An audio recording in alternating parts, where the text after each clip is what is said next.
makes you so sick at heart that you can't take part. You can't even passively take part. Big story this week are the US midterms. We still don't have the results of how the Senate and the House of Representatives are going to shape up. And to be honest, it's very strange that the US electoral system is this slow. I mean, guys, no offense, take a cue from even some Latin American countries. We do elections much more efficiently than you guys do, and much quicker to get the results. I mean, in Mexico, we would already have probably most of the results 24, 48 hours later. Whereas in this case, we might have to wait for another week for some districts. Anyway, the big story is, of course, that the predicted red wave of the Republican Party sweeping the Senate and the House did not materialize. In a lot of contested districts, the Democrats emerged victorious, scored some other important victories at governor levels as well. But yeah, this red wave did not happen. However, I still don't see these elections as being particularly good for Democrats. And I'm going to be a bit pessimistic here compared to what I've seen a lot of commentators on Twitter and on the news. I don't think this is a Dem win in any sense. But let's start with the obvious. So the good news is, of course, there was no red wave. There were predictions that the Republicans were going to win the Senate, win the House, and not just win, but by quite a margin. And this has been a bit of a seesaw in terms of the last couple of months. Before the summer, I think everyone just assumed that there was going to be a red wave because historically, midterms tend to not favor the party in office. Then you had the Supreme Court rulings on abortion and other issues. And I think that really soured the mood for a lot of people, and the support for Republicans absolutely collapsed. And there was hope that actually, no, the Democrats are going to, in fact, hold on to Congress just because the Republicans were doing so bad in the polls during the summer. And then I guess people's attention spans are not very long. And all that seemed to have been forgotten. I think a lot of people just assumed this was going to be the new status quo. And once again, there were talks of another red wave. So this didn't happen. And before I start, I just want to show a couple of videos of Republicans either bragging about the red wave that was going to come or coping after they realized that it wasn't. So the first one is Joe Rogan, who, I mean, I don't think anyone should take seriously as a political pundit. But anyway, this was what he was saying just a few days before the election and what his psychopathic supporters were bragging about. There's a lot of people that are afraid of the reprisal. They're afraid of getting attacked, and they'll silently, when they're amongst friends, going, what the fuck is going on? Like, what is going on? Yeah. And those people, that's going to be responsible for the red wave. I think the red wave that's coming is going to be like the elevator doors opening up in The Shining. That's what I think. I think people are just like, what the fuck are you saying? They're making Republicans. I don't know how they're making Republicans. Just, I mean, look at that framing. It's like woke Democrats are turning people Republican. I mean, this is ridiculous, obviously. I do agree that there's a lot of people that are sort of closet right-wingers. They won't admit it, and maybe in polls they won't say so. If you look at all these elections, usually, I mean, this might be the first one where that isn't the case, but certainly the performance that Trump had in 2016 and to some extent even 2020 was far higher than the polls were predicting. Also, for example, Bolsonaro in the recent Brazilian election, he didn't win, but he definitely, I mean, that was a really, really scarily close election, especially the runoff. And if you looked at the polls before the election, it showed like Lula was going to win quite easily. So there is a degree of, I would say, right-wing, especially far-right voting intention that is kind of hidden from the polls, which is quite scary. It means that if you're running against a far-right candidate, you better be leading in the polls by 5-10% before the actual election if you don't want to get a surprise.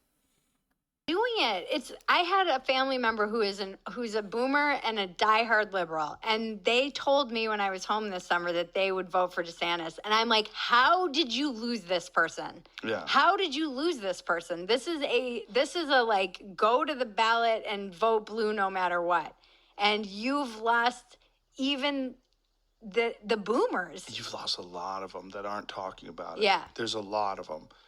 Yeah, because boomers weren't super conservative ever. Come on.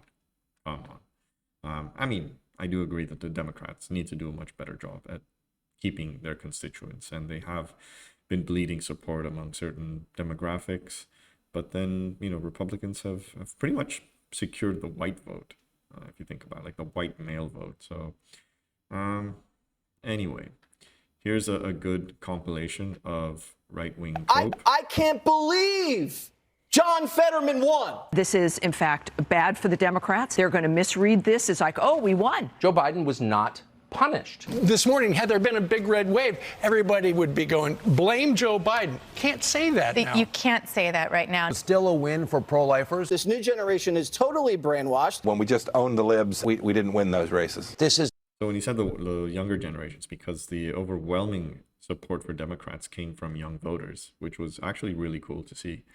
So there is hope, people. There is hope.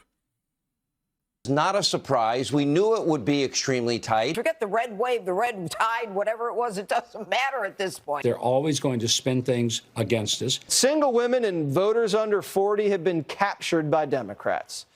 So we need these ladies to get married. I can't believe. There you go.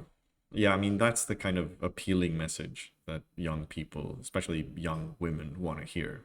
I mean, if you ask yourself why these people don't vote Republican, Jesse Waters is literally an embodiment of why not. But let's look at the numbers. Like I said, I'm not that, I don't think this is an election where Democrats or anyone who hates Republican, I mean, I'll be honest, and if you've seen my previous videos on US politics, I'm not a huge fan of the Democrats. I really don't think, I mean, they're a pretty awful party. They are essentially a center-right party that is controlled by its own business interests and does not have any major proposals or any major agenda that seeks structural transformation, which is needed in the US, both economically, socially, etc. I think the Democrats are not committed to that. I do think there are a few Democrats who are, but they are certainly not the majority of the party, and I don't think they exist in sufficient numbers to be a critical mass that they can take the party in that direction, unless one of them wins the presidency, which would have been great if, for example, Bernie would have done that, or if someone else from the squad or some other progressive eventually manages. But until that happens, I don't think they are a benign party in any way. Of course, when you compare that with what's the alternative, which is the Republicans, I mean, it's a no-brainer.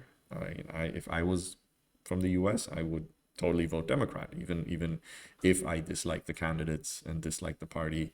Voting Republican is voting for fascism at this point. It is voting for a party that literally wants to wipe out minorities like trans people, which has no compassion, no sympathy for people who aren't white, all brown people, black people, LGBT people. So anyone, women. So anyone who is not a white male stands to materially lose in life if the Republicans win. So that should, for me, this is a no-brainer on who I would have voted for.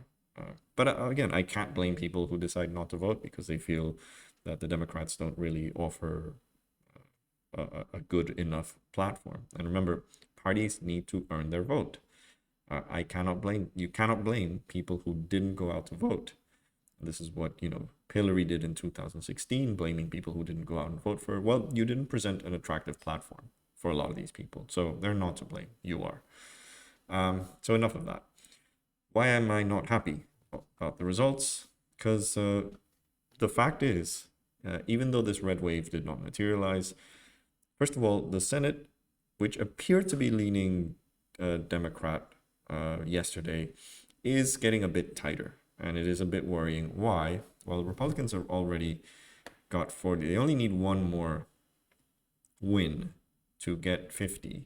And they seem to be doing that in Nevada, which still has some room for, it can still go anywhere. It's only 79% of votes have been counted so far, so there's still quite a margin. And what's more worrying is Georgia, because Georgia is now going off to a runoff. So second election in a row that Georgia has runoff. And it's going to be between Warnock and Herschel Walker. And this is probably the election that frightened me the most, because Herschel Walker was always the most deranged and morally depraved person you could possibly pick for office. And despite that, not just because of his views, not just because his undeniable stupidity, he is not an intelligent person by any stretch of the imagination. He is morally reprehensible. And on top of that, he's a hypocrite. He who had previously said that abortion is murder was later found to have paid for abortions for various women that he had sex with. So by his own standard, he is an accomplice to murder. And despite that, despite all these revelations going public, despite his humiliation, despite the way that he just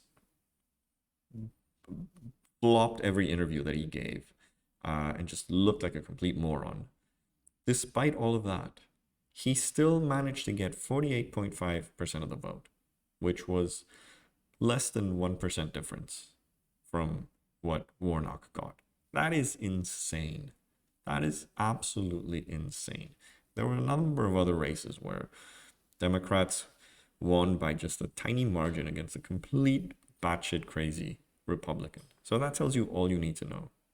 Now, this is definitely not a margin that I would be comfortable with going into a runoff, because who was the other 2.1%? A libertarian. And you know that libertarians, when they have to choose between Democrats and Republicans, will always end up voting Republican, or at least most of the time. So I'm kind of worried that a lot of that libertarian support is going to go towards Herschel Walker.